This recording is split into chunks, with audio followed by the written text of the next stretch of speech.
વલસાડથી મહત્વના સમાચાર મળી રહ્યા છે કે સરીગામ જીઆઈડીસીમાંથી પસાર થતી સીઈટીપી લાઇનમાં ભંગાણ થવાને કારણે ખેડૂતોની વેદના ફરી એકવાર સામે આવી છે।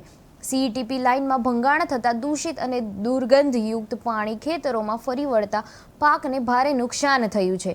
ખેડૂતોએ કહ્યું કે આ ખેતર પરથી 9 લોકોના ગુજરાન ચાલે છે અને હવે અમારું બિયારણ અને શ્રમ બેસુમાર ગયો છે। સ્થળ પર ગઈ પછી કંપની તરફથી ટેન્કર મોકલાવ્યું હોવા છતાં પણ નુકસાન થઈ ચૂક્યું છે।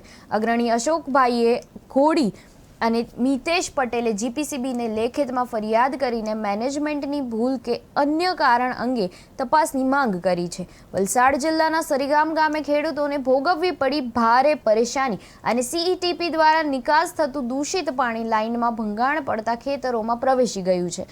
પાણી કાળું, દુર્ગંધયુક્ત અને કેમિકલ મિશ્રિત હતું અને ખેડૂતોએ જણાવ્યું કે આ ખેતરમાંથી અમારી આખી કુટુંબની આવક ચાલે છે। આશરે 2000 રૂપિયાનું બિયારણ નાખેલું હતું જે હવે બગડી ગયું છે।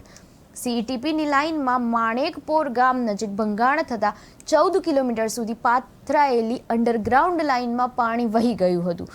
દૂષિત પાણીથી જમીન અને બોરિંગ પણ પ્રદૂષિત થવાની ભીતિ છે। ખેડૂતો દ્વારા કંપની વિરુદ્ધ રોષ વ્યક્ત કરવામાં આવ્યો છે કે જો કે સીઈટીપી સંચાલકો દ્વારા પાણી ભરવા માટે ટેન્કર મોકલાયું પણ નુકસાન તો પહેલા જ થઈ ચૂક્યું હતું।